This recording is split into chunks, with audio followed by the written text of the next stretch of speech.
I don't know about you guys, but it feels like it's been a while since the last podcast, and I can't explain why, really.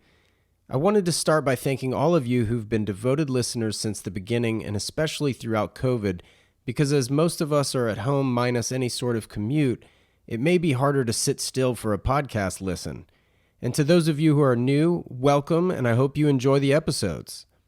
I sincerely appreciate all the messages received on Instagram, as I truly believe the Standard H community is a positive one, and I'm so proud of that. Obviously, the brand and these podcasts are nothing without you, and as always, if you have any questions or comments, drop me a line at standardhpodcast@gmail.com. Give me a follow on Instagram and DM me if that's better for you at standardh_. However, the podcast has its own handle as well, at standardh_podcast. Of course, please don't forget to subscribe, rate, and review the show. It honestly makes a difference. This week's episode coincidentally involves watches as last week's did. However, topics discussed are drastically different. Adrian Barker is a content creator behind the brand McKinnon, a YouTube channel where he sips coffee and talks about watches. I took to his content a couple of years ago, mainly due to his honesty and his candor, and as a result, I've been following his wonderfully curated Instagram page as well. Since our recording, Adrian's following has grown to 100,000 subscribers on YouTube. He has an online store which you can visit at barkandjack.shop, and he's also launched a Facebook group where conversations can further continue. Aside from watches, I was super excited to chat with Adrian, mainly due to YouTube being such a unique business to delve into, and he offers quite an in-depth explanation as to how everything operates. In this episode, we really go down the rabbit hole of several subjects. I ask him about what he considers to be overrated, underrated, and we talk all things business as it relates to what he's been working on. We chat about getting over the hurdles of limiting beliefs, fighting against our own expectations, and how all of us could actually get more done in our day. I thoroughly enjoyed this conversation, and Adrian is certainly an inspiration when you hear him describe some of his low moments, including his dealings with dyslexia. The first 4 minutes of this episode is comprised of what is usually reserved for getting audio levels and just general banter, but Adrian and I were chatting about customer service and taking part in what I feel is topically relevant conversations, so I left it in.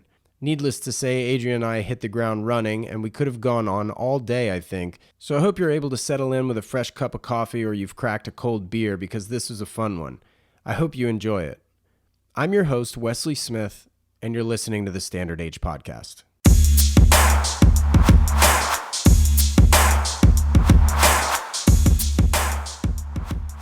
I don't know. The gift of gab, maybe. I grew up in retail, so it's just like I enjoy like meeting people and talking to people and hearing their stories and what makes people tick, you know, that kind of thing. I don't know. It's just, it excites me. I don't know. It's fun. It's just fun for me. That's interesting. I was thinking when I was driving the other day, thinking about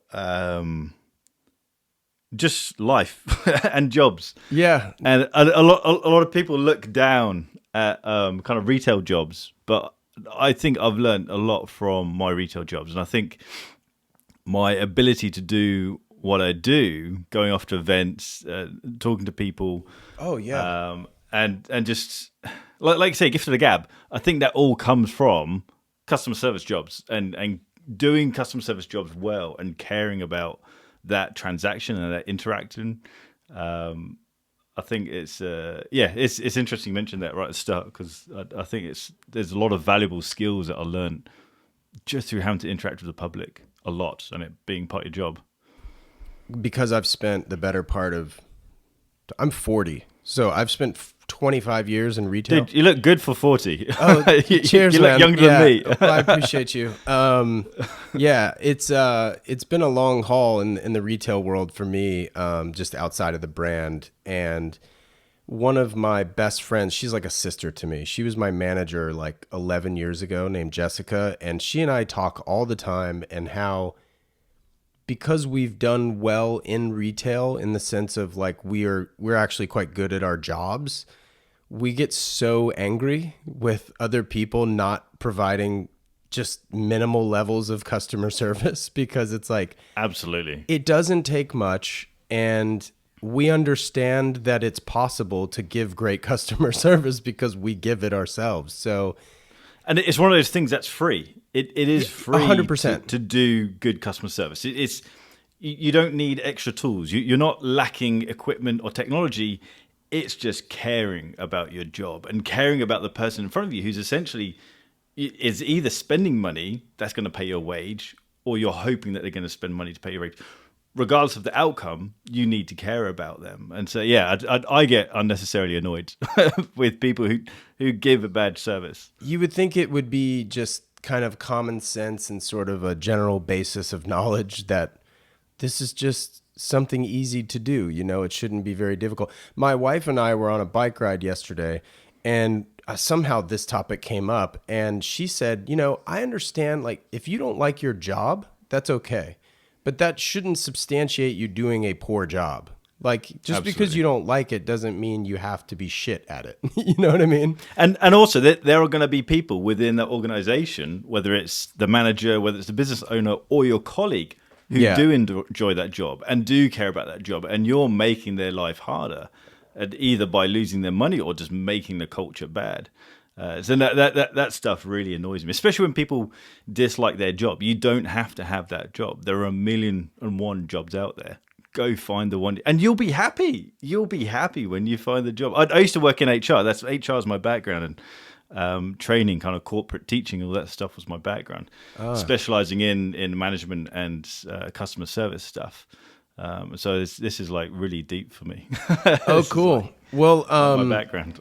Well, I think, you know, that's a pretty decent transition to then just, you know, go ahead and jump into the conversation then. But Adrian, thank you for taking the time.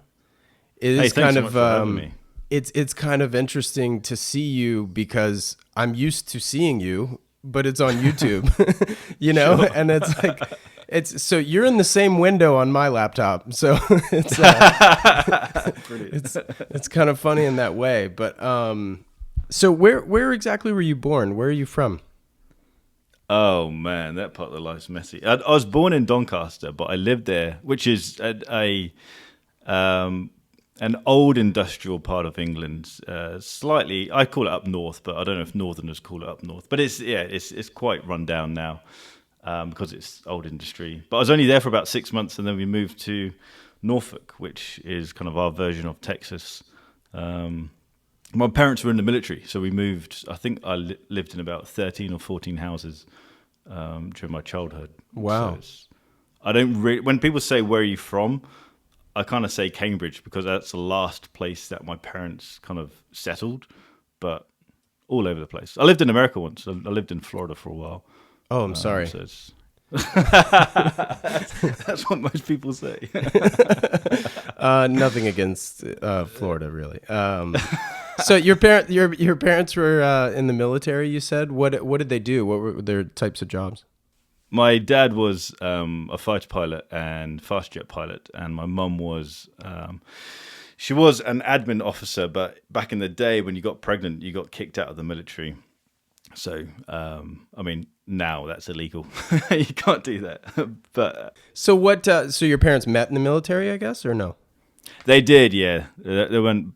When my mum was in, there weren't that many women in the military, but it's something that she was quite passionate about, and that's cool. What she pursued. And so that's why we moved all over the place. Lots of schools, lots of houses, but it was good fun. I liked it. Yeah, that's awesome. We'll obviously talk watches later, but that obviously substantiates why you like military watches. So, and absolutely, and actually watches as a whole, because I'd always be fascinated with the watches that my dad had. I always thought they weren't good-looking watches. They weren't shiny watches. They weren't impressive from that standpoint. But they were always there as a tool. Like, he needed those watches.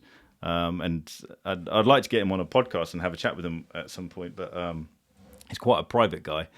But he would talk about how when you're flying fast and you're doing a bombing run or something, and you need to time, you've got like a 15 to 20 second window to drop your bombs, and you can't see the clock in front of you on the dash, on the cockpit, because you're bouncing around. Yeah, I was going to say you're rattling around.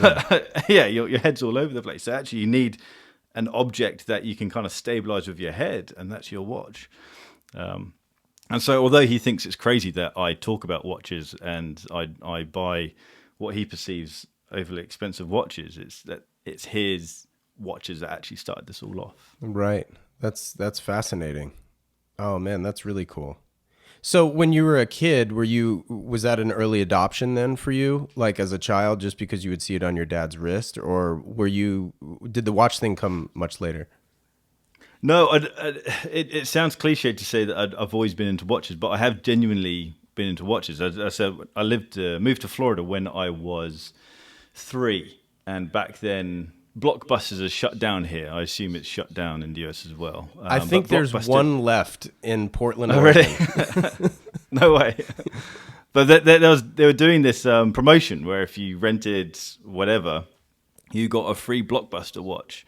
And I loved that watch at like the age of 3 or 4. And I wore this massive, it was bright blue. And I think it was either bright blue and had a yellow rotating bezel or the other way around. But I remember just being obsessed with this Blockbuster video watch. And from then it just grew. And so I've always had watches, always been obsessed with watches. Always, even as a kid, just going through airports, I'd always go look at the watch stands. And Breitling and Tag Heuer were the things that I'd be amazed by because they were just aviation watches and all that. Well, Breitling's always had not always, but very often had a very busy dial. So there's a lot of things to look at, obviously. And I'm sure like when you're a kid, not only is it a shiny little object, but it's also got like all these markers and numbers and circles and all sorts of stuff. Yeah, it's pretty intricate looking. I used to be obsessed with aircraft as well. I used to be quite geeky when it came to aircraft. And I'd read like RAF magazines or military magazines, and there will always be these Breitling adverts, and that kind of became the poster kind of watch, would be a Breitling. Do you have a favorite plane or favorite jet? A jet would have to be the F-16. My dad flew the F-16. We were in Florida, and amazing. It's a relatively small aircraft, single engine, but it's fast, epically maneuverable, and for its time, really very, very advanced. It's got a special seating position so that the pilot can absorb more G than in a traditional seating position. So it's, a very impressive machine. And my dad was obsessed with their aircraft. Even when we came back to the UK, he'd still wear his F-16 patch on his shoulder. Oh, that's amazing. I remember watching them fly as a kid. So there's the Blue Angels in the Navy. They always flew, I think, F-18s, if I'm not mistaken. And then whereas the Thunderbirds was another group of jets associated with the Air Force, I believe. And those were F-16s, if I'm not mistaken. So I actually would go to air shows as a kid, so I would be able to see them fly. So I know exactly what you're talking about. And I don't know, I was always an F-14 Tomcat fan because of Top Gun, of course. But sure, So what were you into as a kid as far as like when you were in school and such? Were there subjects that you gravitated towards or? Oh man, I was bad at school. I'm dyslexic, so me and school didn't really get on. But I like socially, I loved school. School was really good fun. I guess music was something I excelled at, even though I didn't really go on to study music at school. That was later on.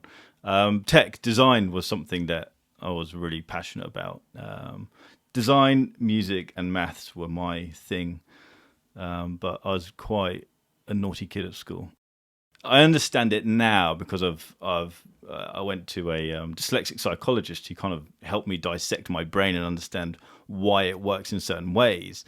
But looking back, the style of teaching just didn't connect at all. So what the teacher would see as a disruptive kid was actually just really bored. Just like what you're saying just isn't connecting to me, which then kind of fascinated me in later life, which is why I went into training, kind of corporate teaching, because I was so interested in the different styles of teaching and how if you've got someone in your class or you're presenting to someone and you're not connecting with them, you have to adapt your style to bring them into the group.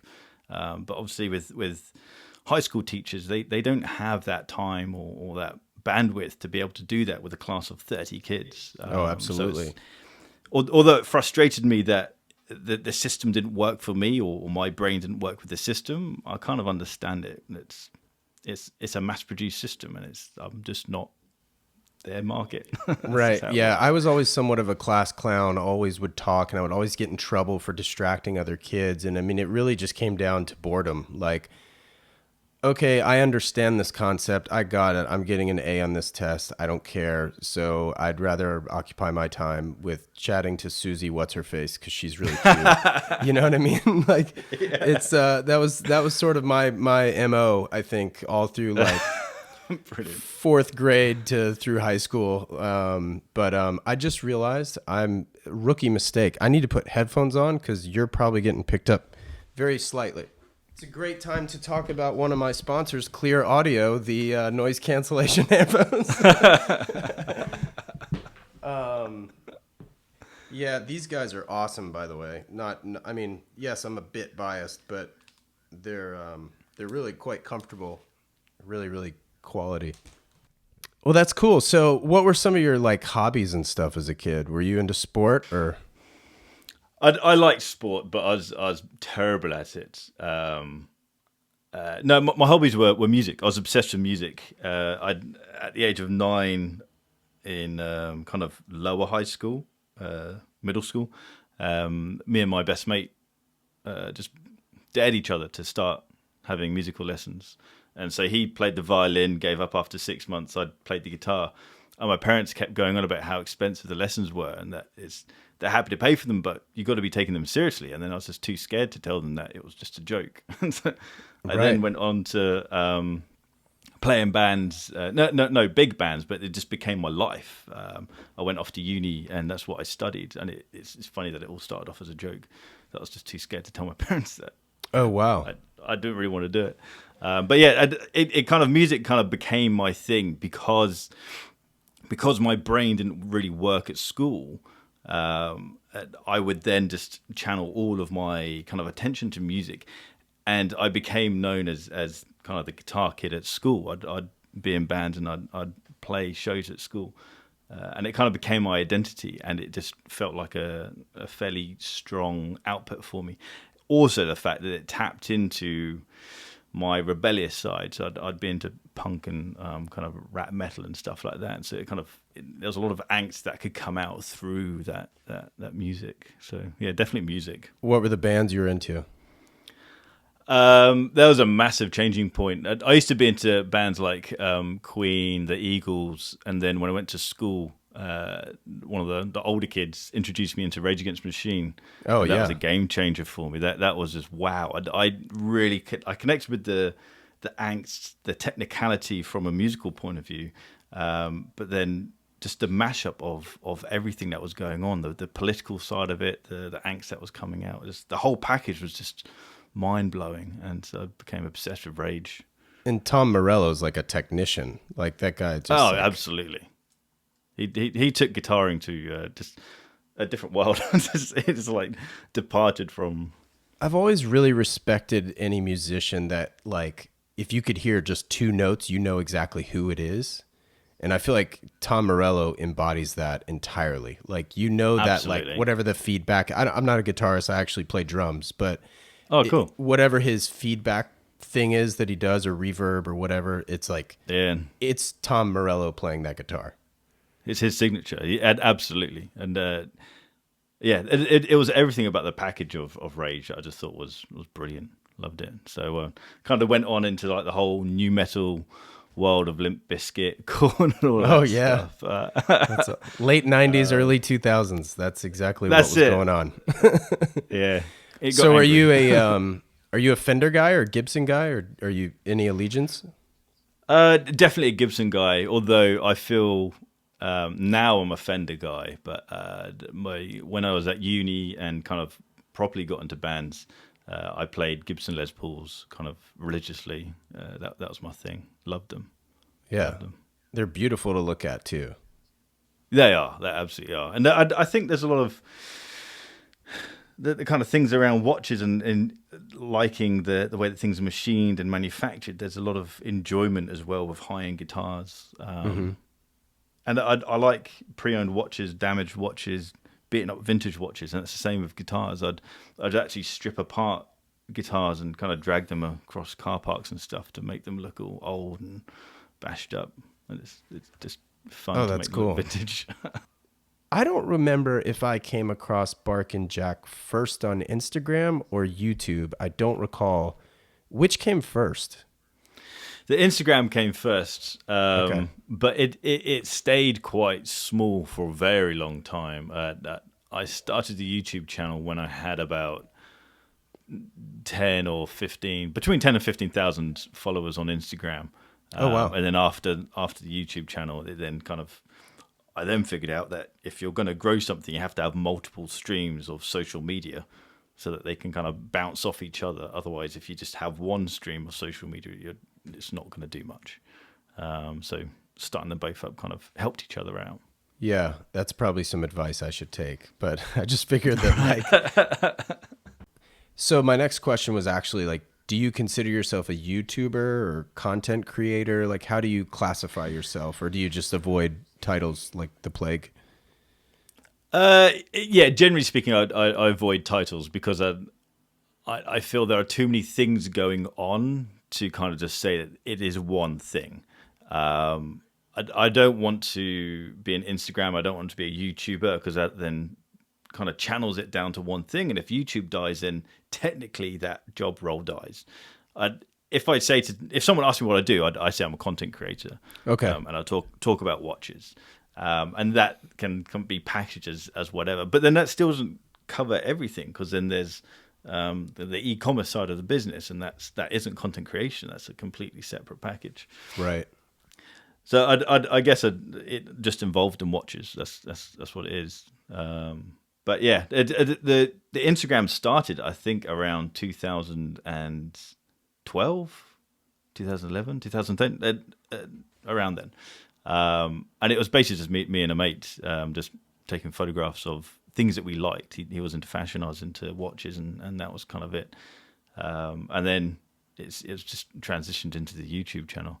Although life kind of took over and it died because we didn't really have an angle. It was just a matter of wanting to share photographs of products that we enjoy without wanting them on our personal page. If you take a photograph of a Rolex and put it on your personal feed, everyone's going to think, oh, look, he's showing off. But it's ostentatious. Yeah.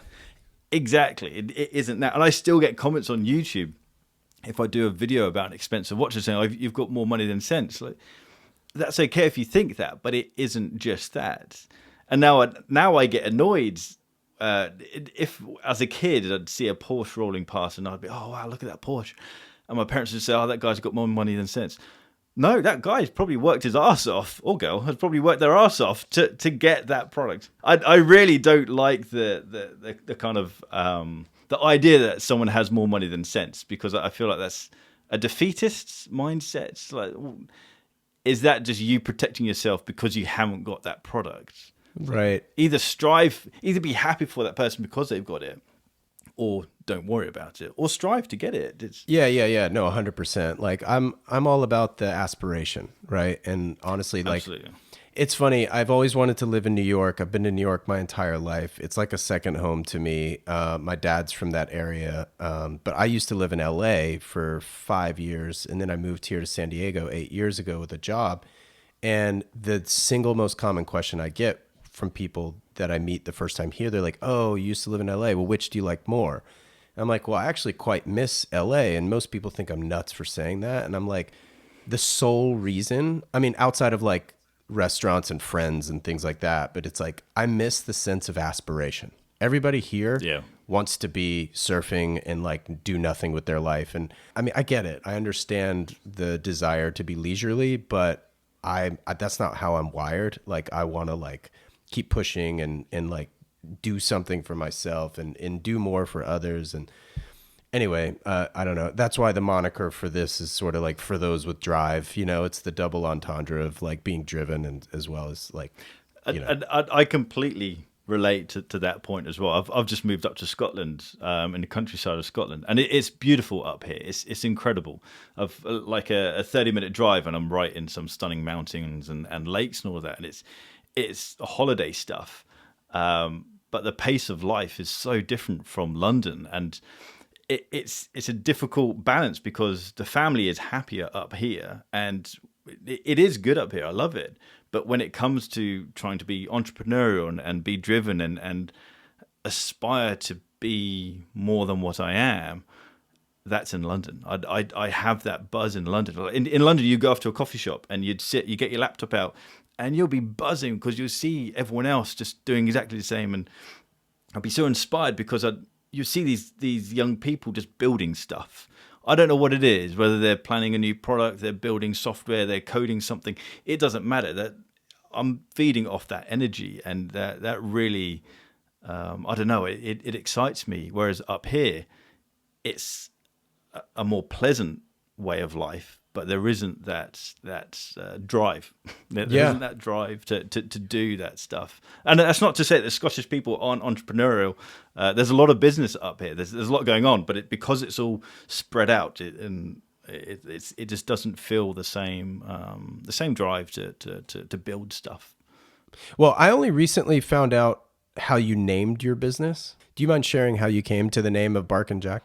I've got a best mate, a few best mates, but basically we used to be in a band together, me and this guy called Martin Jackson, and we've always had ideas on things to do, and we're getting too old to be in a band, and we've always wanted to do things together. And he started to get into a bit of men's fashion, men's grooming.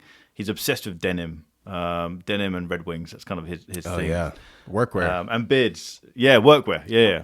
And so he would take photographs of that sort of stuff, and I'd take photographs of my watches. And as I mentioned, we didn't want these expensive things to be on our personal accounts because you can just look a bit odd, especially if the rest of your lifestyle doesn't necessarily fit that thing. So if someone sees a photograph of a Rolex, they'll assume.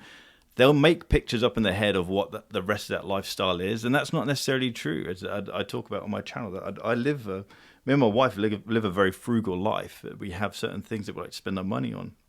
It just so happens is watches is my things, and for my mate it was clothing.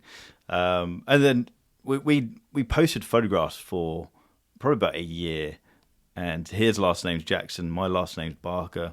And we just ended up calling the account Barker and Jackson, and that was kind of it. Life took over. I had a kid, I think, or did I get married? I should probably remember that. Let's say I had a kid, and then he got married, and we just ended up leaving the account, and it just died. And for some reason, I started posting photographs of watches again. Oh, that was it. I was getting dressed up and going off to ADs. I knew I was asked. I knew I asked for a reason. I got dressed up in like chinos and shirt, and I'd go off to ADs, and I'd pretend I had a lot of money, and I'd try on these crazy watches, and I just posted photographs on Instagram. And for some reason, the second time round, people started to engage with it, and the account started to grow. And I then asked my mate, "It's like, look, I'm using the account again. Can I have it?" It's like, yeah, I'm not going to do anything with it. Yeah. So then I just changed the name to Bark and Jack because I didn't want the name to be me. It doesn't need to be me. It isn't about me. It's about watches. And Bark and Jack was always supposed to be just a holding name. And I'd spend ages trying to figure out what is a good company name that could be about watches. But I don't want it just kind of like you. I don't want it to be obviously watches because it could branch off into anything else. Or I don't want to be limited just to watches. I want to be able to talk about other stuff. It just ended up when I started the YouTube channel, things just started to really just snowball, and I kind of just got stuck with the name Bark and Jack. And now I've seen it so many times, I've said it so many times that it kind of just it's stuck in my head now. So it'd be silly to change it. So when people ask now, this is like 7 or 8 years ago. So when people ask now, what does Bark and Jack mean? I actually just tell them it doesn't mean anything because it saves time to say that whole big spiel. But also, I don't want the Bark to be me. I just want it just to be. I wanted a short name that was quite punchy, not pretentious in any way, because that was kind of my MO was to kind of try and remove the pretentiousness from watches, because I didn't like the fact I had to get dressed up to go into an AD in central London just to get spoken to. Because if you walk in shorts and t-shirt, no one talks to you. But ironically, the guy in shorts and t-shirt is probably the millionaire. The guy in shirts and chino is probably the kid working in the Apple store who's not earning enough money to buy a watch. So I love that, like, the beginning of your channel was sort of driven by that, like you owning pretty much just one watch, right? And going into ADs and taking photos. Were you like taking props and stuff with you as well? Because like for some of your shots, you've got like maps and, you know, your coffee mug and stuff. So there was a massive transition from, so it started off with me, previous to me buying my first kind of expensive watch, which was a Rolex Explorer 2 with a white dial. Previous to that, I'd only ever worn or own Citizens and Seikos, which is what my dad had, was Citizens and Seikos. And so I only had this one watch, and it kind of, that was my transition into really geeking out about watches. Always been into watches, but I didn't realize that there was a world of watches. I didn't realize it was a thing, and that finding forums, kind of realizing that people actually spoke about watches as opposed to just going into a shop window and looking at them. Right. So as I was introduced to this world of watches, I then wanted to learn, and the way for learning was to go into shops and ask questions. And because I had this Rolex, I could put the Rolex down and say, can I try on that £8,000 watch? Because they'd see, okay, he's got a vintage Rolex. This guy might have money. Just ironically, I had no money. There was a big transition basically from me documenting watches that I was experiencing to then wanting to be artistic about it. So it was literally just iPhone photographs of a watch on my wrist, and that was all the Instagram was about. I then did one shot, which was my first pocket shot. And that was the first shot that actually on Instagram kind of went semi-viral for me. It got over 1,000 likes. And for me, that was like, what? Why did that shot get so many likes? Yeah. And it was because I asked one of my mates, and it's like, it's a stylized shot. It's you wearing the watch as opposed to you trying on the watch. So that then got me thinking, oh, right, I need to be creative about this. And so it's more dynamic, put these watches in a lifestyle situation, and that's what the Instagram account is now. It's watches. It's taking photographs of watches that the watch company wouldn't necessarily take. I want to show the watch in my life. Hopefully, my life might represent someone else's life. Having a cup of coffee, sitting in the driver's seat of your car, going for a walk in the countryside, this is what the watch looks like in that scenario, as opposed to the perfectly airbrushed watch of it dropping into the ocean, the bubbles bubbling around it and everything. That's not what the watch is going to be. The watch on your wrist whilst you're wearing jeans, that's a watch. The concept of your channel is super clean as well. It's, hello, I'm Adrian. I like coffee and I like to talk about watches. It's really straightforward, super simple, quite very easy to understand. So the whole coffee and watches thing was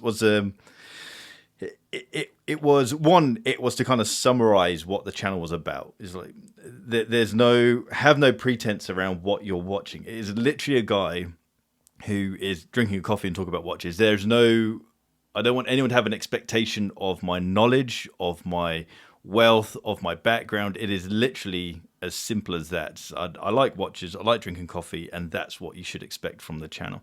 It's also a bit of sticking a middle finger up at the whole society on Instagram that show their Rolex draped over a champagne bottle, or the craze at the moment of sliding the Rolex up the neck of the champagne bottle to open it, and it cracking the top. It's that whole, I don't mind luxury. I'm not against luxury. I'm not against wealth, but it's that vulgarity around wealth or showing off.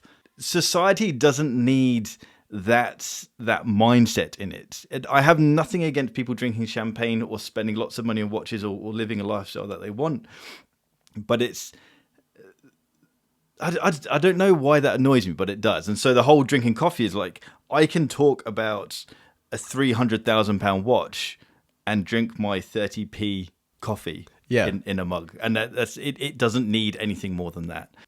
You launched the Instagram 2011, 12, you said. When did the channel come out on YouTube? The channel came out quite late. 2017, October 2017, I think, was the first video. And it had been a plan for a long time to do a YouTube channel, just because I watch a lot of YouTube, and I've presented for a long time. I used to work for Apple, and I'd be a presenter for Apple. And so the idea of talking in front of a camera or talking in front of a group was fine. That didn't bother me. And so I was happy to present. I like watches, and I didn't agree with lots of things that were being said on YouTube at the time. There seemed to be a lot of characters playing made up people, or rather people playing made up characters. And I didn't agree with that concept. I want to hear a review from you, not what your alter ego might say about that product. Interesting. So that was kind of a motivator. But I didn't do the channel. I probably put off the idea for about 2 years because I had all of these limiting beliefs, but also I put up so many barriers to say I can't start the channel this weekend because I don't have a microphone.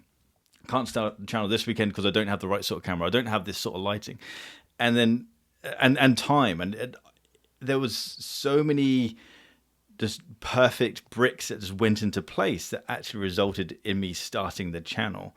And that was just a matter of learning about coaching. I was doing an HR course, and part of that was around coaching. And then I'd learned that the thoughts that are in my head are just simply limiting beliefs. They aren't actual barriers to entry. They're just in my head. And so I just need to remove these thoughts, and then I can actually do this idea. God, you and I are so similar in that way. Like, but I'm great at making excuses. I don't have the right camera. I don't have the right microphone. I totally understand. Yeah. And it's one of those things. And also the idea that I didn't like my job at the time. I liked my profession, but the actual role that I was doing, I wasn't happy with it. And I'd come home from work and I'd be like, I'm so tired. I've been at work all day, just got to sort the kids out, and then get to like 7, 8, 9 o'clock at night, and I'd just sit on a beanbag and think, I just want to play PlayStation. I just play GTA and just chill out. My brain's fried and there's no time left in the day. I started doing a course, a kind of master's degree in HR. And there was no option for me to fail that course. If I failed the course, then I'd have to pay my company back for the money of the course. And it was like a $5,000 course. And so the option for failure wasn't there. And so it meant that when I came home from work, I had to study. And I'd study till the early hours. And then the weekends, I wouldn't have a weekend off. I'd be studying and doing my assignments. And it was that being forced into this situation to find more time made me realize that all the things that I used as escapism were fake. That was me creating. It's exactly what it is. It's escaping from what I didn't like in my day job. After completing the course and passing, I realized that the PlayStation shouldn't be on. I haven't touched my PlayStation since starting that course. I haven't played. I mean, I play computer games every now and then, just on my iPhone, but I haven't plugged in an actual console and played a computer game because if that has to happen, that's me escaping from something that I'm not happy with. Let's fix what I'm not happy with, and that's where Bark and Jack came from. Was the realization that there is no excuse. There is time in the day to do what you want to do. I enjoy making videos. I enjoy talking about watches. Let's make this a thing. And so I'd come home from work, put the kids, have dinner with the kids, put them into bed, and then 8 o'clock till midnight, I'd be writing stuff for websites or building websites, and then editing videos. And it was that course that realized that there is time in the day. You just got to reprioritize your time. If you're not happy, if you're doing something as escapism, and it's always fine to have escapism. It's fine to remove yourself from reality, but I think it's important to understand what part of reality you don't like, and can I actually fix that? And that's why I get annoyed when people say I don't like my job, but what are you doing about it? Right. Fix it. You spend so much time at work. Fix your job. I've had so many of those conversations, man, where I'm like, oh, if you don't like something, change it. Like, you don't like where you live, move. I did. I didn't know anybody. Absolutely. Well, actually, I knew one person in LA, really. But how did your wife handle that? Like, because, I mean, without getting into like love languages and stuff, and but like, how do because like my wife's all about quality time, right? So like, if I went to a job all day, came home, like contributed to kids, which we don't have any yet. We've only been married a year. Like, how did your wife kind of handle that balance of the additional work now being placed in the evenings? Um, Did it cause any stress, or was it she just understood the work ethic, or what? no, it caused huge amounts of stress because we lived in a 2-bed apartment in London, a tiny apartment. I'd been to New York, love New York, and the apartments are kind of similar size. It's Shoebox. space is premium. Yeah. It's shoebox, exactly. No, it was really hard because work-life balance wasn't there. It was work, and I think one of my downfalls, one of my kind of negative mindsets is when I have my mind set to something, that's it. That is the number one priority, and I have to build it. And it would be the same when I was in a band. When I was a kid, I'd go off to try and help my mind operate better. I remember going off and doing this time management course when I was probably 16. And part of the task of the time management course was to talk about your day. What do you do within your day? And I timetabled in when I'd see my girlfriend. And this girl sitting next to me said, "Why do you timetable your girlfriend? Surely she should be a priority." Well, no, I'm in a band. I've the band's priority. I timetable my girlfriend, and that's how my brain works. So when I get when I have this task, it has to be about the task. And unfortunately, even when I had 2 kids, my brain was constantly on building and working. So yeah, it caused a lot of issues, a lot of arguments. But I think it also showed my dedication to the cause. She got that. And that was when I pitched the idea to her that I wanted to leave, actually reduce my work in the actual day job, the thing that made money.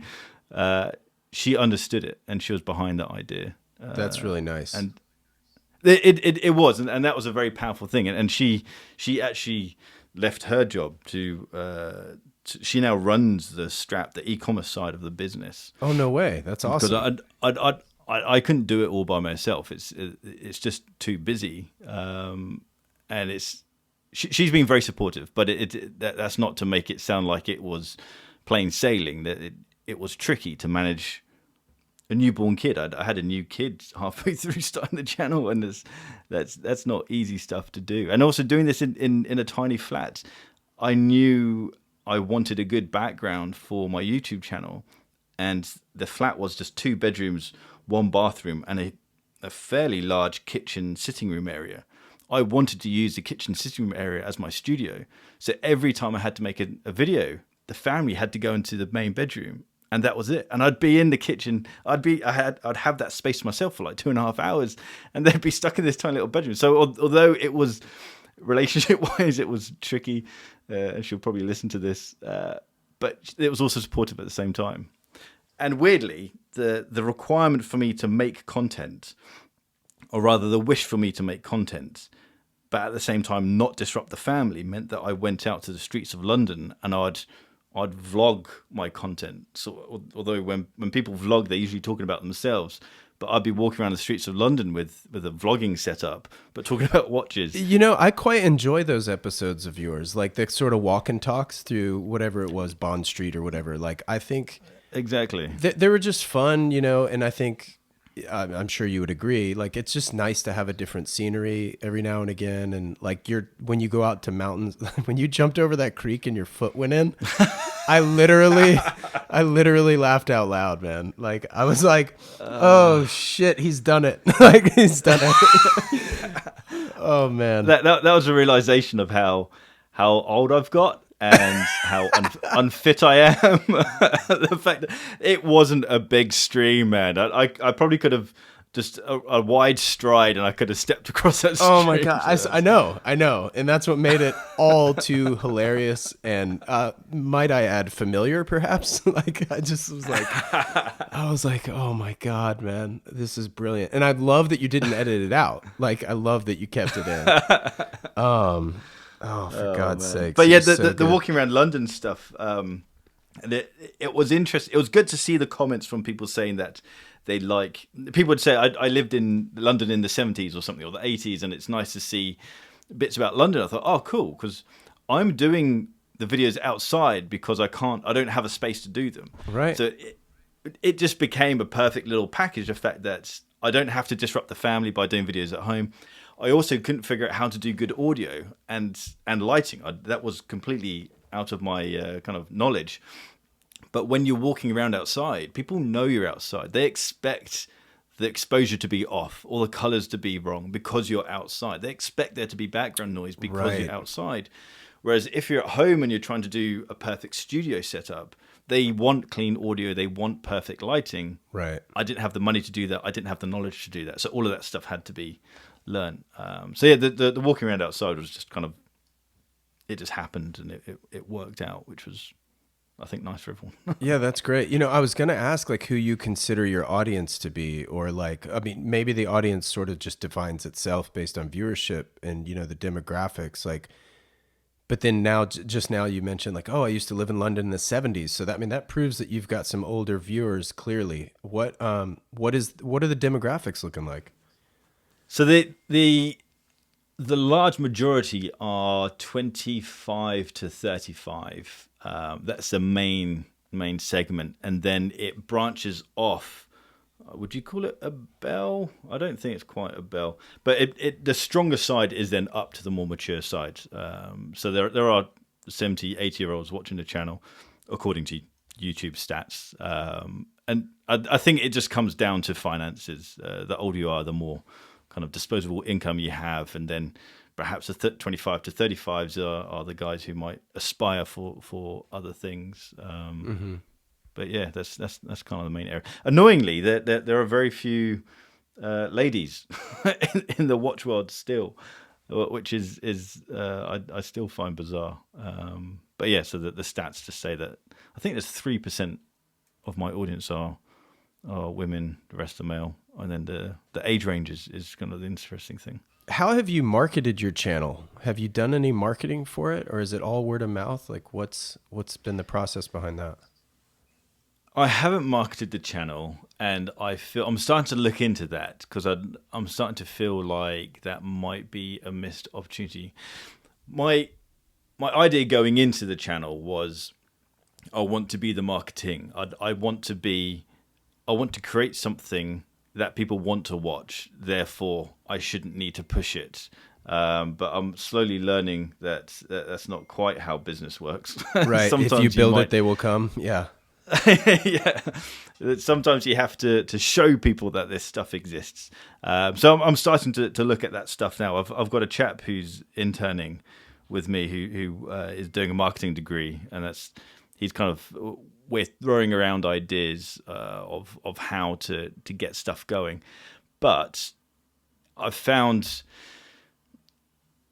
having multiple streams, so having the Instagram, having YouTube, and then having the website, and now a Facebook group, having multiple streams starts to back each other up. So YouTube essentially wants two things. They want people to watch your video, and then they want good quality video. And the way that they kind of class people as watching your video is that someone goes to YouTube to watch your video. It's good if someone is on YouTube and then watch your video, but if someone goes to YouTube to watch your video, then YouTube loves you. So if you have a website outside of YouTube and you post your videos there, they then see that as an extension. The same with Instagram, the same with a Facebook group. And so they want to have that traction going in. I'm just learning stuff at the moment. Literally last week, I've been reading about backlinking. So having where other websites have links to your websites shows Google that actually this is a credible source. And just by looking at that, I don't know if you look at the stats on the Alexa ranking, and I've been following the Alexa ranking. We've gone up by 700,000 positions within the ranking of websites in the past week, just by various things coming together and YouTube links and linking with other companies. It just helps bringing that traffic in. So I'm starting to learn about marketing the thing. I've not paid for advertising, but I'm starting to realize that sometimes you don't need to be so arrogant. I don't need to be so arrogant that people will just gravitate towards that. Sometimes you have to show them that your product's out there. I hate to jump around, but I forgot to ask you, like, what were some of your first jobs out of university? Like, you said you have an HR background, right? At uni, I studied music, and there were a couple of extra add-ons into that, which fascinated me kind of more than the music side. So I'd studied contract law. I studied tax law, and then business management, which were, out of the music degree, they're my highest scoring modules within that. And so there were things that kind of interested me, and I kind of carried those on with me into life. But I felt like I should do something with music. First job out of uni, I worked in a recording studio and a music guitar shop. And I kind of started, that was my first kind of play in having a business, because that although I didn't own the studio, I was completely responsible for how it operated, and I was self-employed, and so it was all around the taxes and stuff like that.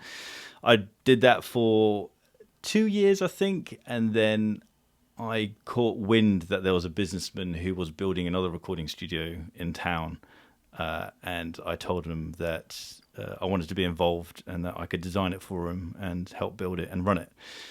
And he agreed. I left that job, and so I designed the studio for this guy. It was basically an empty warehouse, and turned it into, I think it was probably 6 or 7 roomed studio. And it was an epic project, amazing project. But unfortunately, it was 2008 we were launching, which was a recession in the UK. And we went from we opened doors pretty much a week that it was announced that we're officially in recession, and we went from having a month fully booked to everyone cancelling. At the time, I was teaching guitar as a bit of a side hustle to have money coming in. Every single one of my students reduced or left. So went from having what felt like a really cool project, a dream project to design a studio and run a recording studio, to really struggling, and it became like properly broke. And that I managed to kind of keep going for, I think, 2.5 years, 3 years doing that. But all savings had gone. I was having to sell guitars to pay rent. And that kind of jaded my view on running a business. It massively hit my confidence around business and doing all that stuff. And I thought, right, this isn't the life that I'll want. This is. I literally had no money. I remember had a couple of quid left, and I'd got a scratch card, just a little lottery ticket, and I won 30 quid, and that just broke me down. I just sat in my car crying, because I thought, this is a week's food. I can put fuel in the car. I don't have to cycle to my girlfriend's house anymore. Oh my God! And it literally got that bad, and I finally got the guts to kind of call it quits. Left the studio, quit the band, left all my mates, moved back home to my parents. I think I was about 24 then. And I applied to go into the RAF as a navigator, weapons systems officer. That didn't work out. I failed the aptitude test, which was an interesting experience, but failed it. And then I went down the kind of corporate route. I applied for a job at Apple. My dad actually said to me whilst I was still at the studio, I think I found your favorite job. It's teaching music production, but for Apple. Cool. I've always been into Apple. I've been obsessed with Apple. So I applied for this job at Apple to teach music production. And that was my plan B. The military was plan A. It didn't work out. Went with plan B. And that kind of fixed life for a bit. I'd always had these business ideas, these ways of creating something that was mine. I've always had this big chip on my shoulder around the ability or lack of doing something, and I've always felt that having a business is something that I can control, and a very easy FU to people who might have said, oh, you can't do this, or it's safer if you go off and do that thing, because if you do this, then it might not work out. And I think when you have a business, there are so many risks involved that if it works, and there's no other way other than it being something that you have built. So I went for the easy option, and I got a corporate job working for Apple. Actually, it wasn't corporate then. That was retail. I was working the Apple store in London, teaching music production. And that was my introduction to HR, because I got pushed into teaching new managers who would join the Apple store. Are you a watch collector but having trouble finding something cool and unique? I mean, the last thing you really want is what everyone else has, right? Well, this is where my friend and former Standard H podcast guest Tim Jackson comes in. He and his wife Jana own Passion Fine Jewelry in Solana Beach, California, where you'll find an incredible assortment of independent watches waiting for you in their shop and online. And if you're getting engaged, have an anniversary coming up, or simply have another reason to buy jewelry, they have you covered. Passion Fine Jewelry also employs a goldsmith on staff for any custom desires, so you're able to go that route if you so choose. Visit Passion Fine Jewelry when you find yourself in Southern California, but they're also open 24 hours a day at passionfinejewelry.com.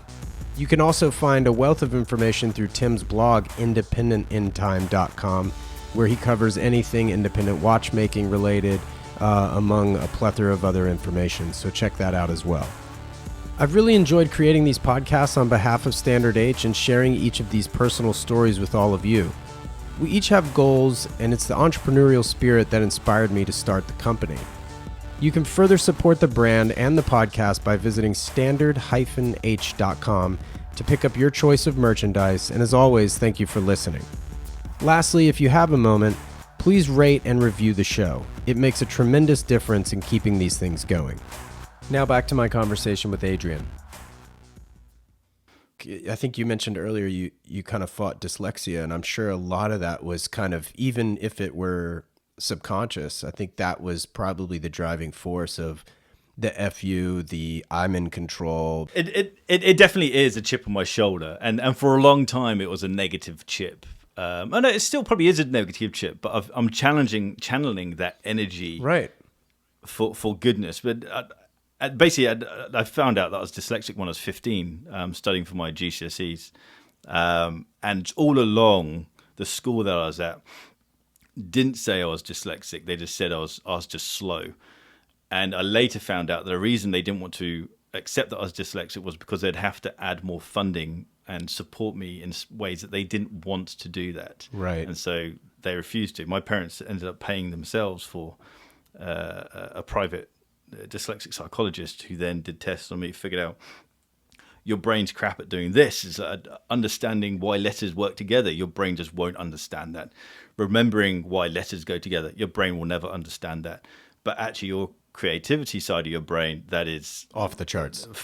Off the charts, far super. My IQ, the part of my, I can't remember it exactly, but the part of my brain that understands language or something has an IQ of like 94 or something, and then the creative side is 140. So there's obviously a big imbalance there, and that was when I realized that the school hadn't been supporting me.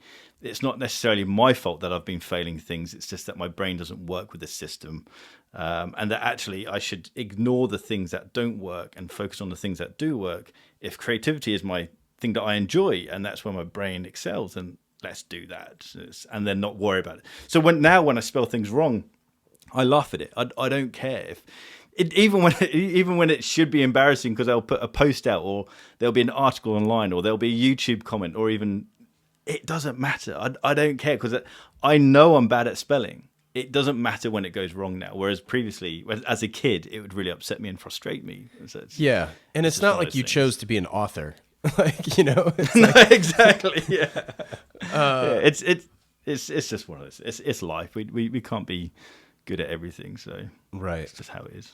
So as you've grown through Bark and Jack, like, what has been sort of the process behind going from never having had a YouTube channel to suddenly getting, like, I'm assuming, privy information, like things under embargo, and like, how did you go from being a layperson, if I may, how'd you go from being me to being you? You know what I mean? Like, what are the doors you have to walk through for that to happen?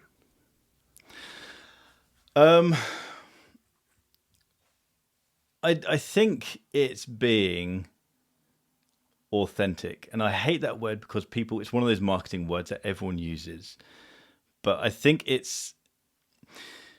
there's a lot of distrust in the world of marketing. There's a lot of distrust certainly in the world of YouTube, because there are a lot of people doing things. The whole influencer sphere has really damaged what people say publicly. If I don't know, I'm trying to look at something, everything is just so obvious. This microphone, I don't know what it is. This is a Rode microphone. If I say this Rode microphone is a really good microphone, everyone's going to assume I've been paid to say that.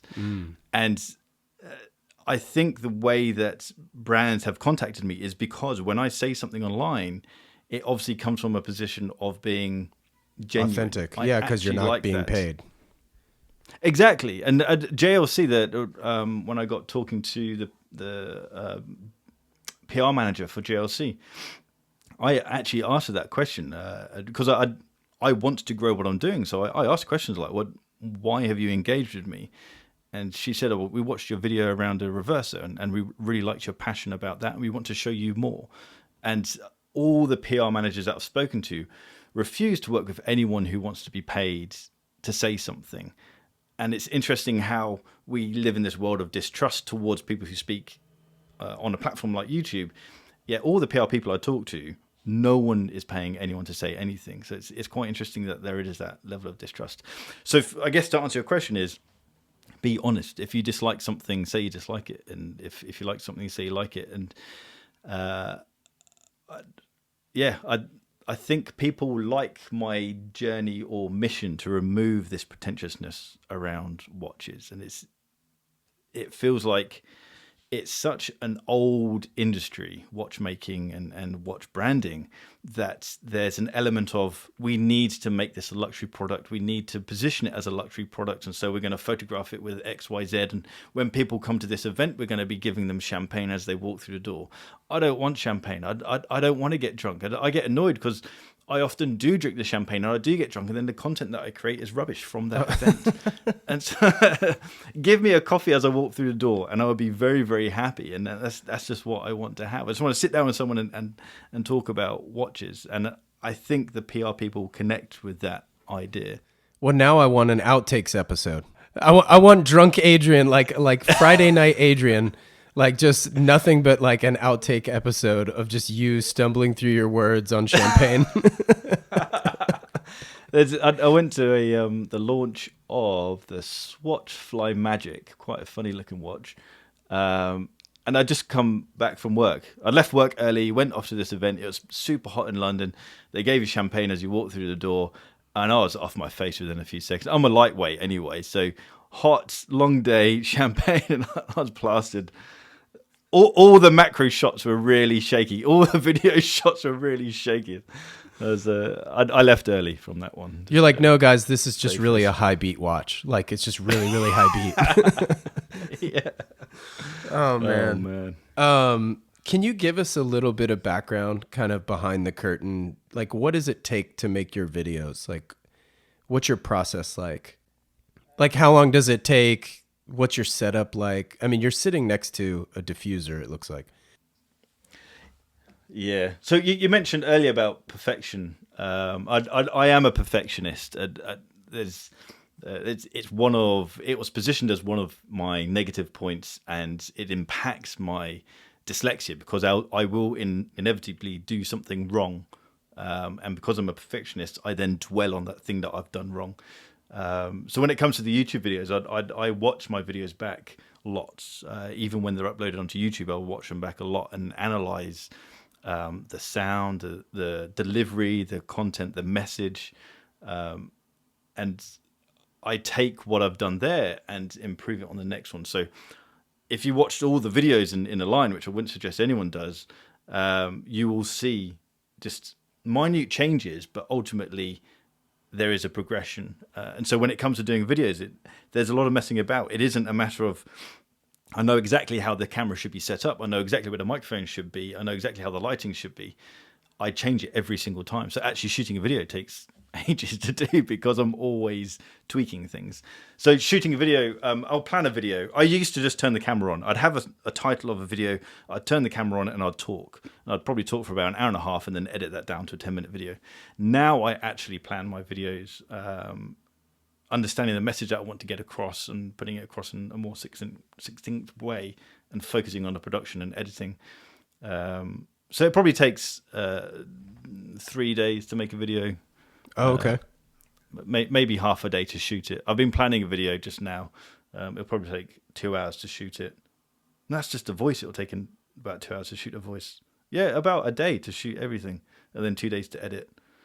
So it's a long process, but it's when people complain about YouTube and the algorithms and views and things, it is a labor of love. It's not a job that you can do if you want to see fast results or if you don't like the process of the job.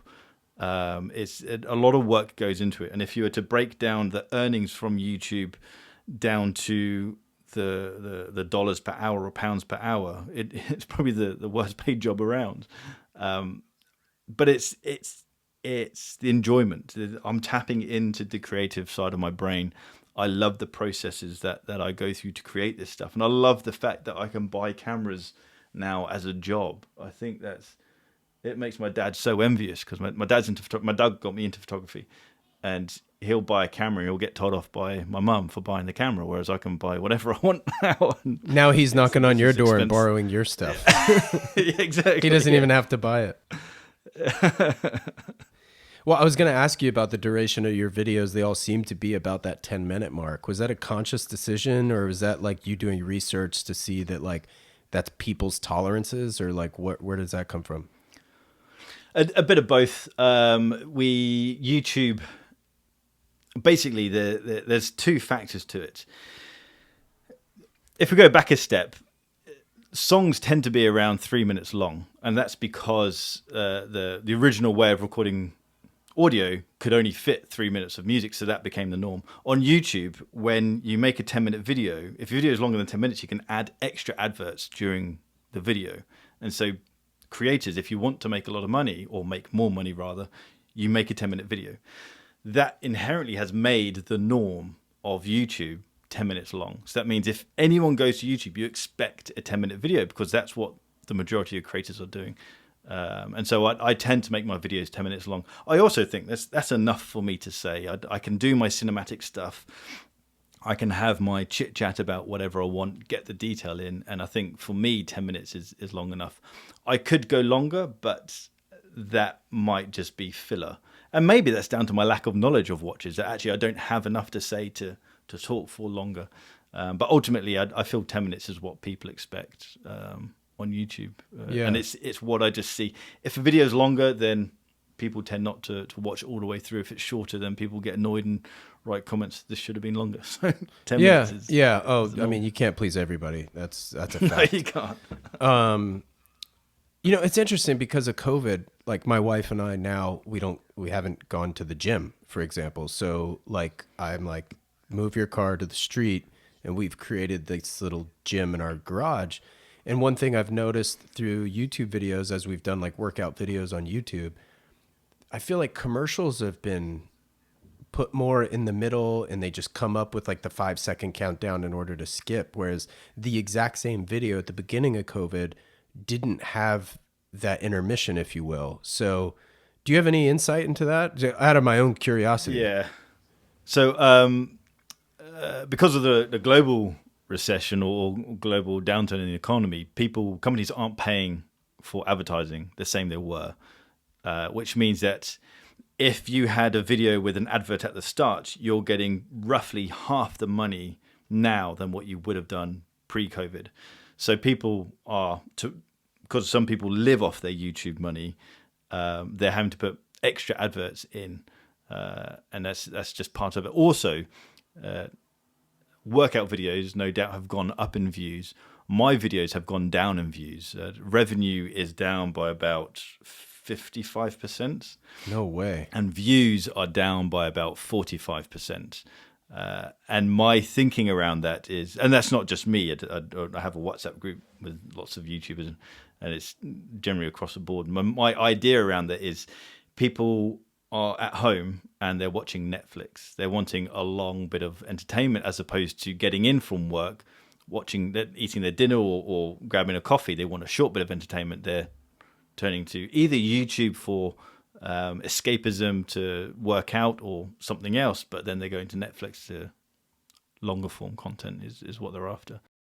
Last I checked, you were at like 96,000 subscribers on your YouTube channel, somewhere in that neighborhood. What has that trajectory been like? Is it literally just been just simply organic? That's a lot of people. Yes. Yeah, it's completely organic. I haven't advertised yet. I'm starting to see people advertise their channels. I didn't actually know you could advertise a channel, but now I'm going to start looking into it because I know people do, and the market is obviously larger than that. It's funny. YouTube works in a weird way. I don't know if it's YouTube's algorithm or whether it's to do with social science. But getting the first 1,000 subscribers took about 3 months to hit. And it was a really long slog. And I'd be reading up, trying to figure out, is it normal for it to take this long? Or am I doing something wrong? And apparently getting the first 1,000 subscribers is just a really hard thing to do because YouTube isn't supporting that small channel. To get the second 1,000 took about 3 weeks. So after that 1,000 hit, you suddenly jump. And again, after 10,000, you suddenly jump because something's changing in the internet. So I'm imagining once you hit 100,000, there's another jump. But yeah, it's a slow climb now. I'm climbing at about 3,000-4,000 subscribers a month, whereas previously it's been 3,000-4,000 subscribers for about the past 7 months. That's so awesome. I say it's a slow. I feel that's a slow climb, but I mean, that's 100 people a day. Like that's when I put it in those terms, like imagine if you could just like ground up 100 new people every single day to talk to. Like I don't know. Yeah, when you put it, and you see somebody like Casey Neistat who's got like over 10 million subscribers, and you're just like 10 million subscribers, like. Somebody asked me, like, what's the best way to start a clothing label? My answer now? My answer now is build an audience doing something else. Because once you have an audience, then you just start selling shit to them. Like, that's why celebrities are able to just make millions hand over fist in 6 months and then be like, oh, you know what? I don't want to do that perfume anymore. Like, it's like, I made my 10 million. No, exactly, and I think that's one of the challenges is when someone creates content with the idea of it to promote a business. There are a lot of watch dealers who are on YouTube or creating content, business owners, not just watch dealers, and it's all around motivation. Simon Sinek's why. It's kind of understanding the purpose of why you're doing something. If you're going into something just to push your product and to make more money, then it's never going to take off. And kind of like Casey Neistat, he just likes telling stories. Yeah, he's brilliant. It just works. Absolutely, he's a massive influence for me. So, some people ask me when they're starting channels and stuff, how do you decide what to make videos on? Whatever you want. Yeah. The challenge is when you overthink it. That's when it starts to come across fake and it looks weird and it might not take off. Screw it. Do whatever you want. It doesn't matter. Yeah. Do you ever find that gets in the way for people like us, though, who are perfectionists? Perfectionists. I don't know why I can't say that word today. It's like, I do what I want, but then I'm just, man, it's just not good enough. Oh, it's never good enough. It's never good enough.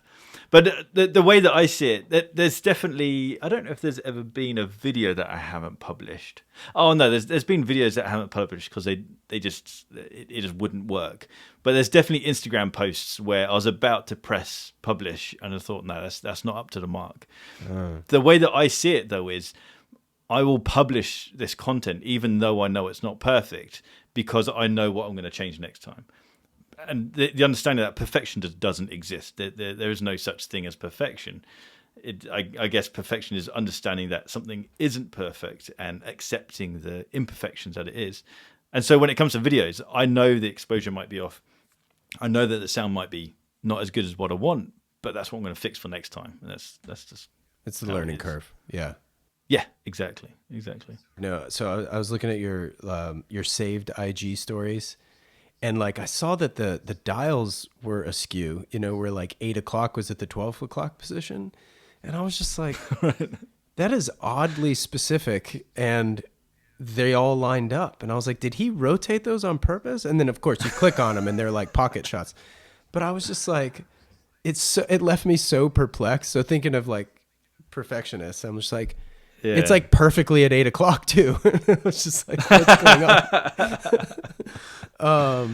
That was planned. Yeah, of course. So did you have advertisers early on? Speaking of advertising, were you like, how did you find your first advertisers? I've been lucky. Everything has come to me. And that's when I start to kick myself, because if things are coming to you, then you probably could have gone to get them earlier. But my focus has always been on the content itself. For me, my product is the content, and so I want that to be great. When it comes to the commercial side of things, that sits so low on the priority list that actually it very rarely gets done. So when all advertising has come through, people just emailing and saying, we've got this product and we'd like to advertise. And I probably accept 1 to 5% of the people who come through and want to advertise, solely because I value, this is going to sound horribly corny, but I value the access to the audience so highly that 99% of the people can't afford the fees that I would charge for people to get access to my audience.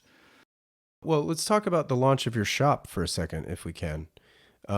You've obviously sponsored your own videos with barkandjack.shop. Like, how did you decide? What was the pivotal moment to launch straps? Or was it just sort of a no-brainer thing? It became a no-brainer thing. It was an insane journey, probably the biggest journey so far, and also the biggest vote of confidence as well, that something's working and people trust what I say. I've been selling straps for a while, actually, before Bark and Jack. Oh no, when Bark and Jack first started as an Instagram account, I used to sell straps on eBay. They weren't branded or anything. I'd just source and sell, just as a side hustle, because I was working in retail and I wasn't making enough money. And it was, I guess that's when the obsession with doing something better than what is already around started.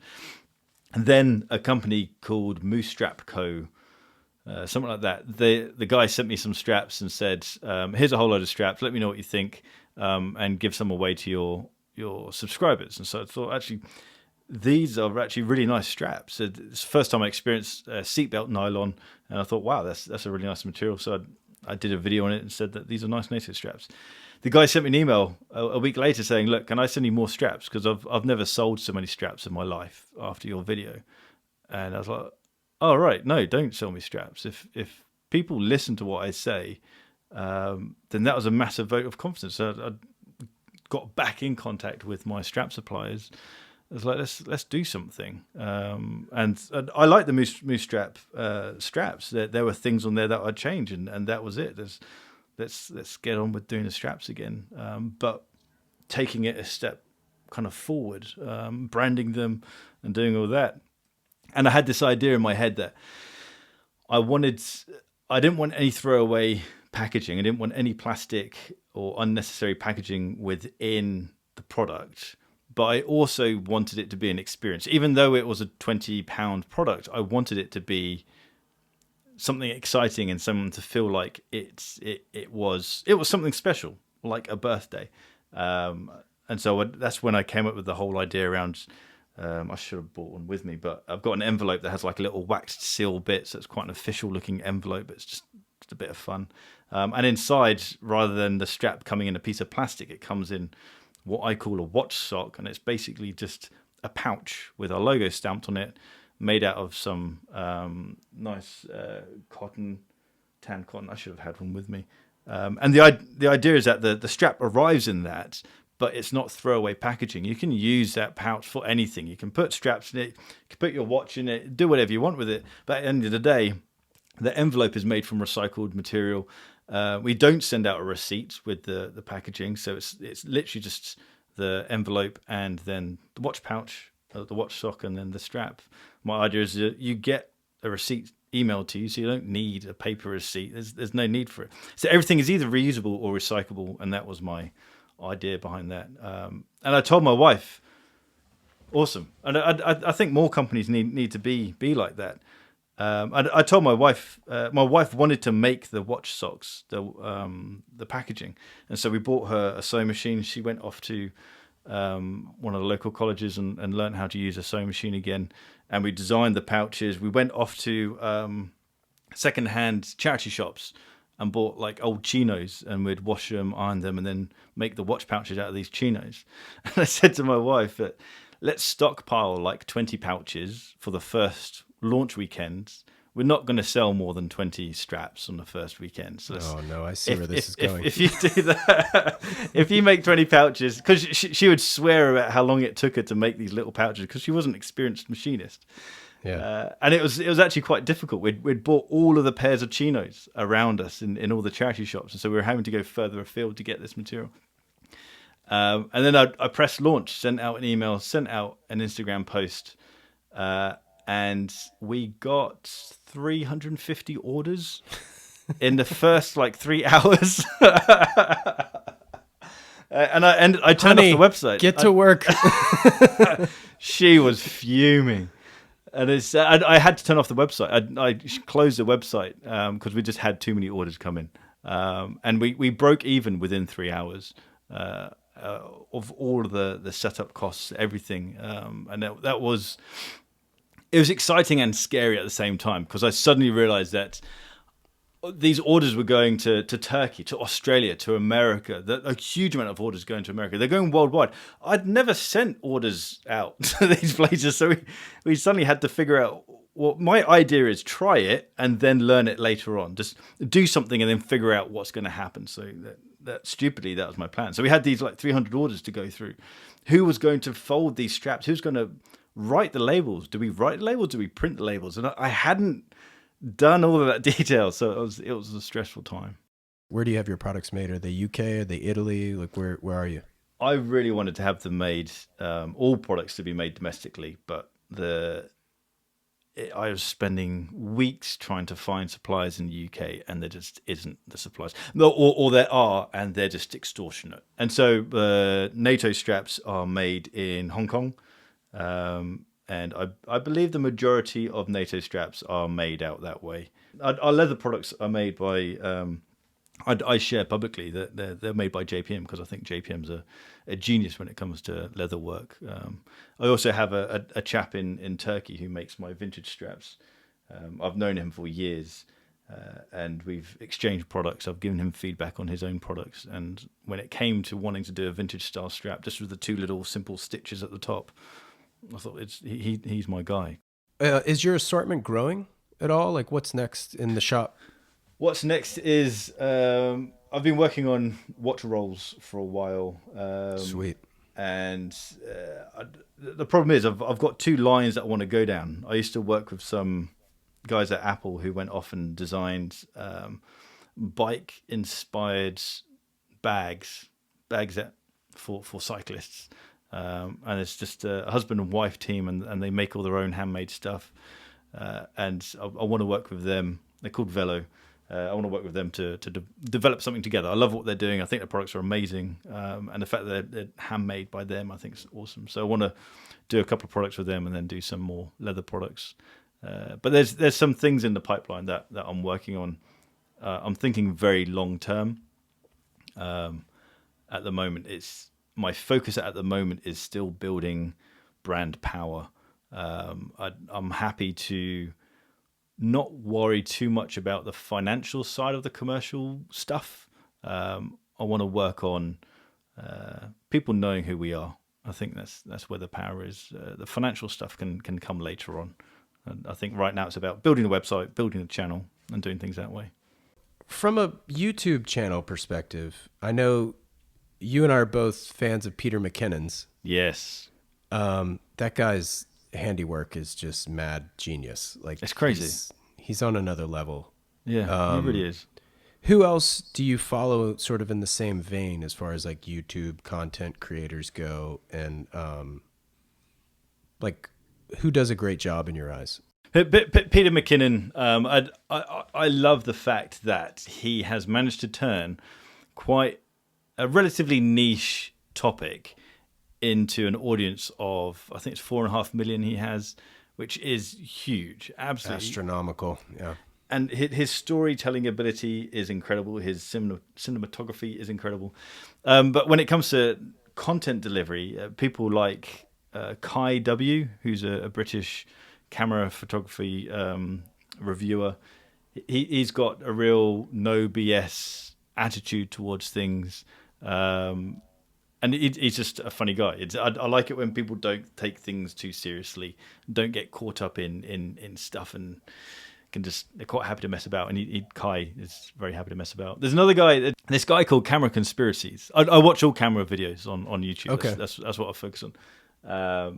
And it's just this funny guy who just sits in the corner of a room just talking about cameras and how he hates certain functions of a camera, and he'll call out camera companies for doing this. And it's such a funny delivery and very creative delivery, yet a very simple format. And I like things like that. When you think about wanting to build something, but you don't necessarily have, when you've got lots of barriers to entry, whatever they are, it's nice when you see people who are just getting on with stuff. And when people talk to me about, I want to start a YouTube channel, but what camera should I buy? You've got a camera. You use your iPhone. You've got a microphone in your iPhone. You've got an editor in your iPhone. Just do it. Just get on with it, and everything will come later. And it was these things that I had to tell myself was just get on with it. What's been the hardest part about Bark and Jack for you? I guess the hardest part is having ideas and sticking to them. And what I mean by that is, this is now a business. It's now a limited company. This is my job. But that doesn't mean it has to change from the original motivation for why I created it. And last year, I went down a route of being obsessed with trying to take on Hodinkee, and being obsessed with the idea that this has to be a media empire that has to take on the big guys. That's not why I started Bark and Jack. That's the complete opposite to why I started Bark and Jack, doing what I'm doing. So I guess for me, it's staying focused and staying, this is going to sound horrible, but staying true to the original motivations as to why I started it. I started it because I didn't trust what was being said outside, and I also wanted to share my opinions and stuff. And that doesn't mean that I have to compete with the big guys. Yes, I'd love for things to build to the size of Hodinkee, but that doesn't mean I have to be Hodinkee. That doesn't mean I have to copy what they do. It just means that I have to keep doing what I'm doing. So it's about balancing the commercial side of things and understanding that a business can still be a business, even if it's just following what I want it to be. And that goes back to your point of, you'll do whatever the hell you want to do. That's my motivator. That's the channel grew when I was doing whatever the hell I want to do. So let's carry on doing whatever the hell I want to do.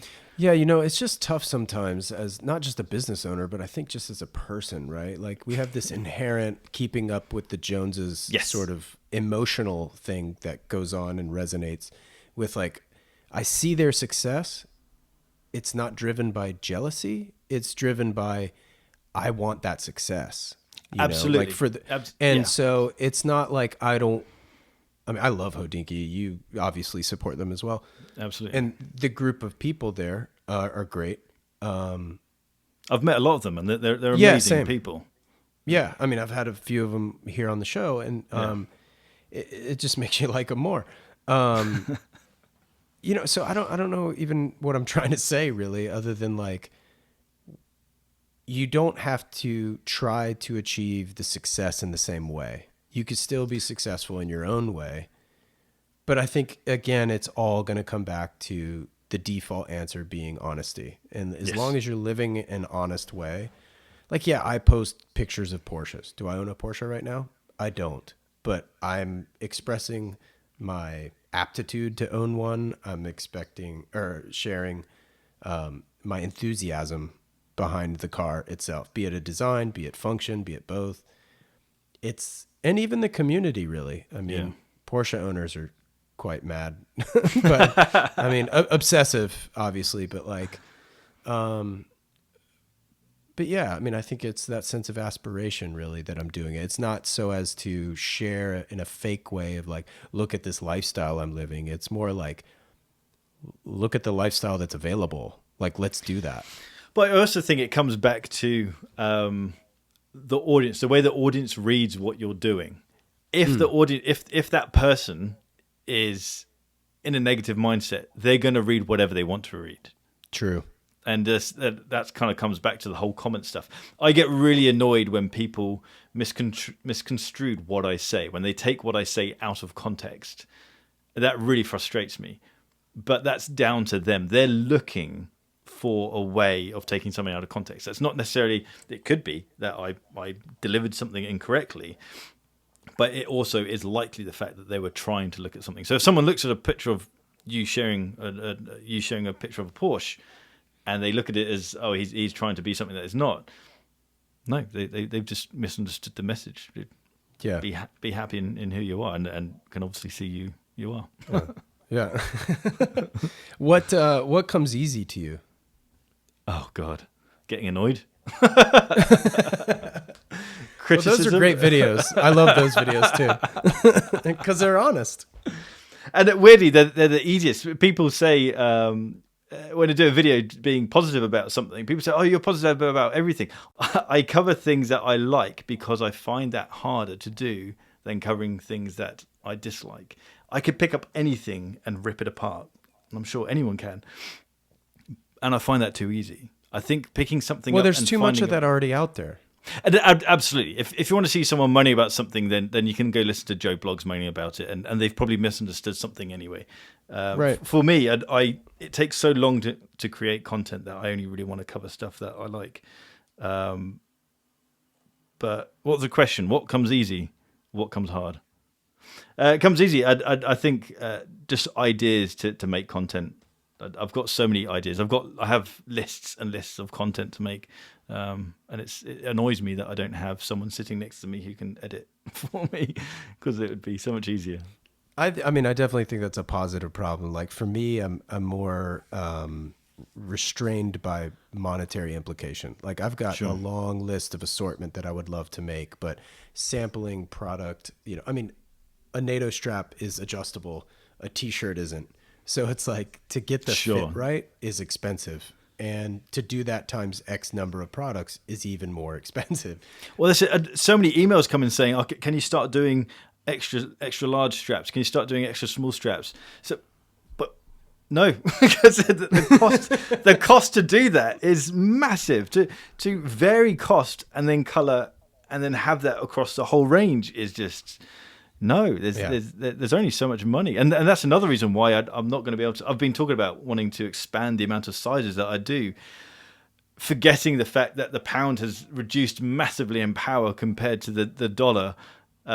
Supply is struggling right now, and I just don't have access nor the money to expand the ranges. So actually, it's complete BS me talking about expanding the sizes. We're just going to carry on as normal. Well, you're married with kids. You recently moved to Scotland. Do you mind sharing a little bit about that decision to move? Sure, yeah. It was very much a strategic decision, actually, for quite a few points. My wife's from Scotland, and actually half of my family's from Scotland as well. Oh, cool. And so we would come up here like every 3 or 4 months, and every time we came up, we'd just fall in love with the scenery. It rains a lot, but it is a beautiful place. And I grew up in the countryside. I like being outdoors. And one of the agreements for me leaving the day job and focusing on doing Bark and Jack was we need to reduce the family's expenditure. Living in London, in central London, is very expensive. Moving up here, buying a bigger house, a much larger place to what we were living in, reduced our mortgage by 45%. So that alone was a massive saving, along with not being able to go out as easily. So not eating out as much would reduce our expenditure. So basically the idea was, if we take the jump from having a comfortable salary to building a business, we need to remove all unnecessary costs. And a good place to do that, a nice place to live and a cheap place to live, is Scotland. Do you use different cameras? Let's talk photography for a hot second, or at least cameras. Do you use the same camera for video as you do for your stills? Generally speaking, yeah. It kind of just depends with what's set up at that time. So if I'm shooting video with my Fuji X-T4, I'll just flick it into still mode and then just take photographs from there. Usually because when I started off doing video, I'd never really done video before. No, I hadn't done video before. And so it was very much a matter of, this is recording video and the camera's pointing at what I want to record. Job done. It's in focus. That's all I care about. Now I'm trying to be a bit more artistic around it. And so I'll set up the shot with the maps and the coffee and everything with all the props. I'll set up the shot to be a photograph, but rather than pressing click to take a photograph, it'll be for a video. So just actually hit record, yeah. Exactly. So I use whatever camera is set up. But my main gear is Fuji. I'm an absolute Fuji fanboy. And I've got a Lumix GH5, which is an amazing workhorse of a camera. You don't consider yourself a watch collector, though. This is what's interesting to me. Yeah. So that phrase just came out. And when I said it, I kind of thought, oh, that's funny. And then I sat there thinking about it. And it's true, because I see someone who collects watches to have, I don't know, maybe a series of something, or maybe they collect field watches, or maybe they collect Patek. And I guess you might be able to say, well, you have a collection of Rolexes, but they aren't the watches that I would necessarily choose. For example, the No Date Sub I bought because I couldn't afford a 5513. This is 14060M. I couldn't afford the 5513. So maybe I'd see myself as a collector if I could afford the products that I actually wanted. But also, I feel like I'm on a journey through watches, and therefore I haven't quite found what I want to collect. I have watches that I think I'll keep forever, like my Kermit and my Explorer. I think they're forever watches for me, but I don't think those two alone make a collection. Everything else is very much fluid. Right. So yeah, that's why I don't think I'm a collector yet. So what's on your wrist right now? This is my new Black Bay 58, which I'm really gelling with. It's probably just a honeymoon period, but I really feel like this is a good watch. And you've got the black dial, black bezel.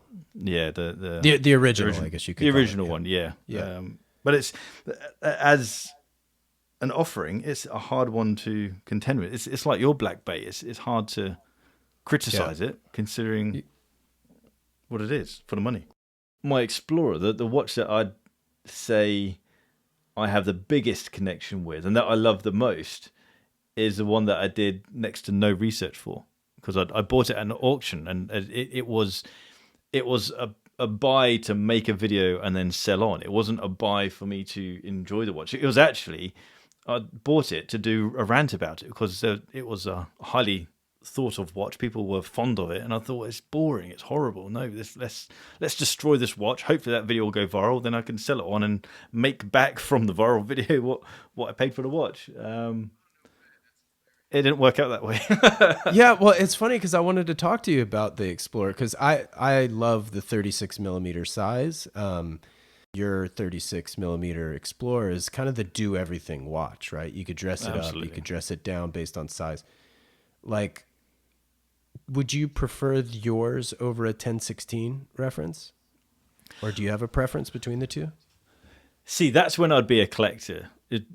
I'd be a collector when I own the 1016 and the one that I have, because the 1016 is a nice looking watch, but it's not an everyday watch for me. I'm a clumsy person. I need strong watches, and the newer version, the 14270, is slightly stronger than the 1016. But I'd say I'd be a collector if I had all the Explorers that I wanted, because there's lots of versions that I'd like.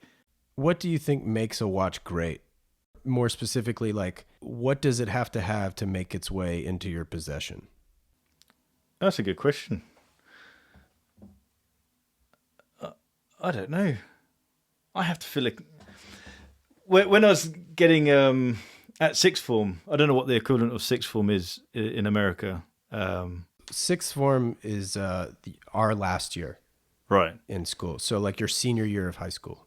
Sure. So we wear suits, or at least the school that I was at, you wore suits in sixth form. And I remember putting on this suit, and it felt different to all other suits that I tried on. It felt good. It made me feel good.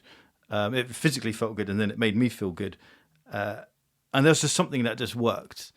And that's what I feel about the watches that I own, is I put it on and I think there's something that just connects. There's plenty of watches that I put on and I think that's a really nice watch. Like a Speedmaster. I really like the Omega Speedmaster, but never have I put one on and felt like this is me. I feel a connection with that. Whereas when I put on the Black Bay 58 or the Kermit or my other watches, there's always been that little bit of, wow, there's something here that I really connect with.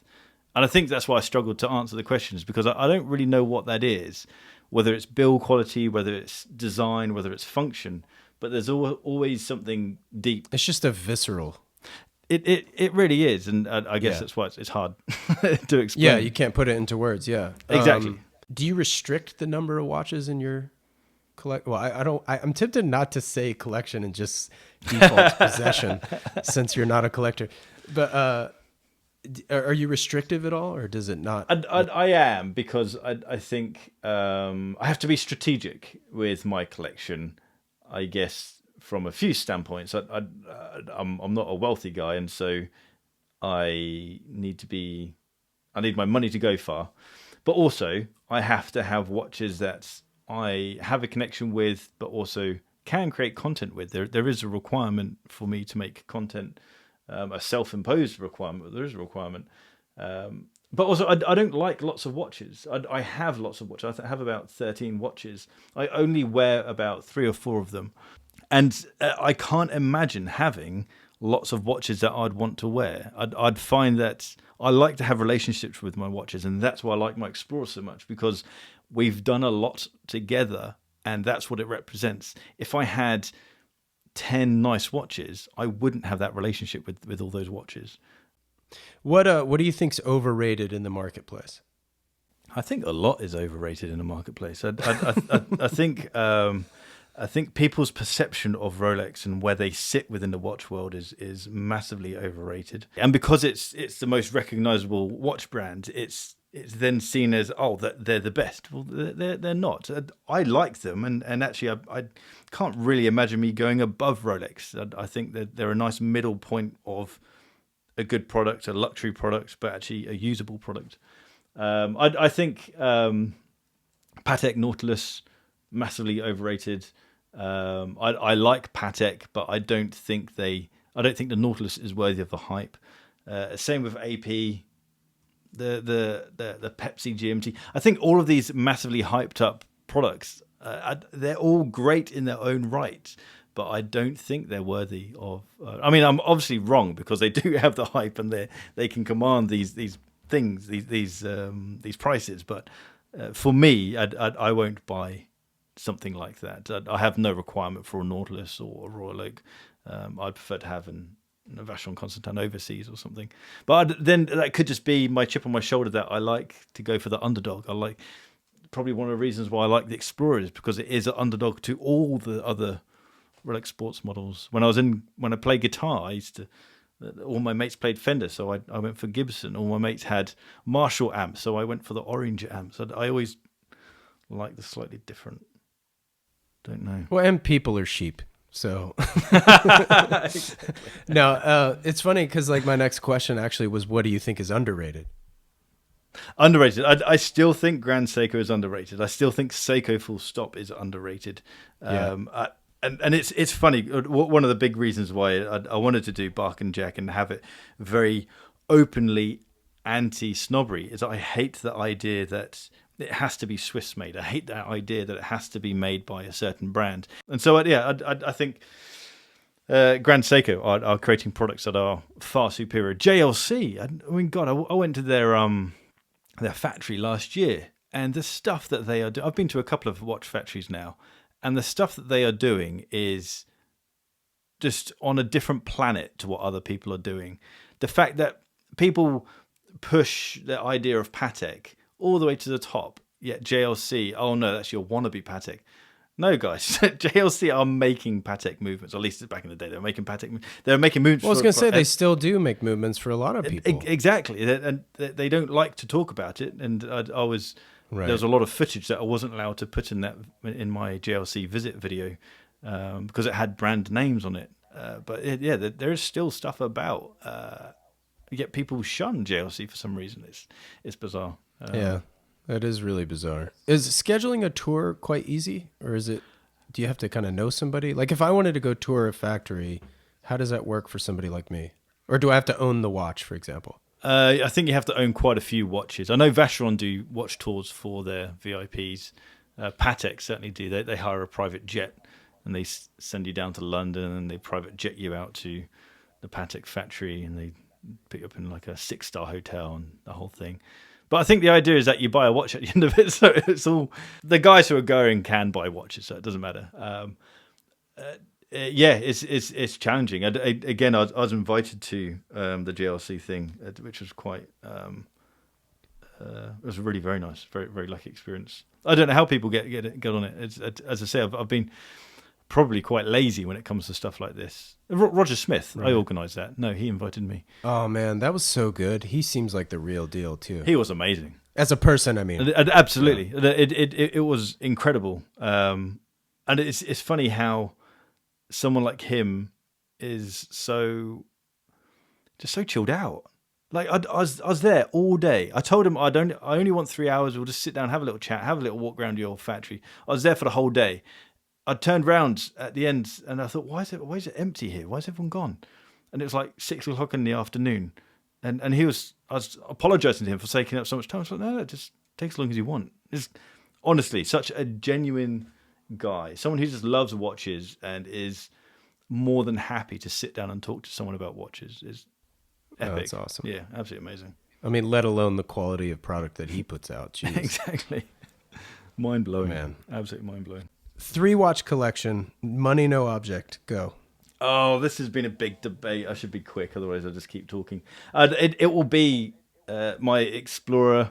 A newer version, the 11470, my Kermit, and then I'd probably go with the Vacheron Constantin Overseas Dual Time, but the prototype version or the one-off version, the one in titanium with the orange details.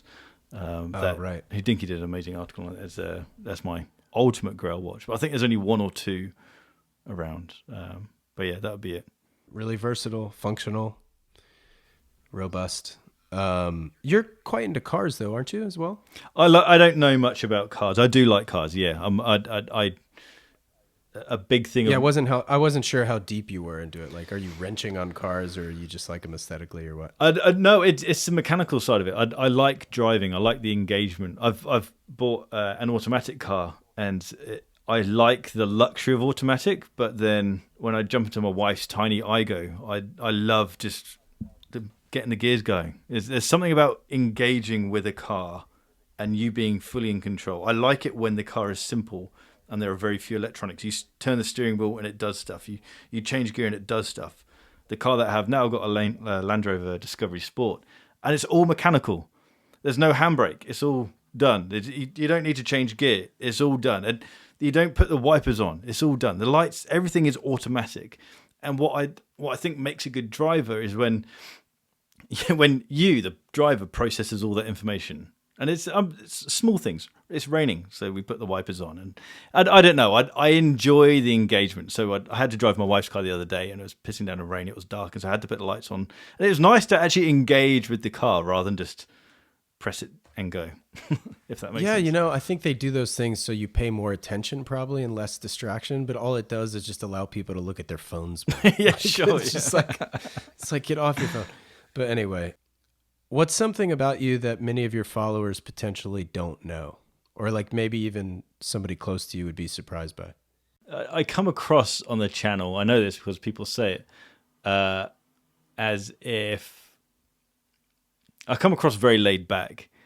And that's kind of a front that I put on that I'm a laid back guy. I'm a chilled out guy, but the kind of, that is a front of the channel, but behind it is very, very serious. I take Bark and Jack very seriously. I take what I do very seriously.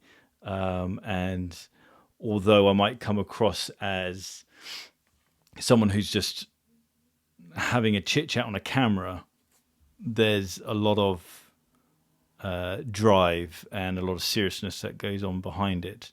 Does that make sense? That makes 100% sense based. I mean, as a viewer, right? Like that's what I see. Yeah.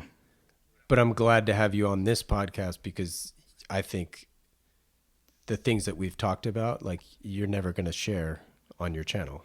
Sure. Yeah. And I have, we've spoken about a lot of things that would probably change the perception of the channel. I don't know.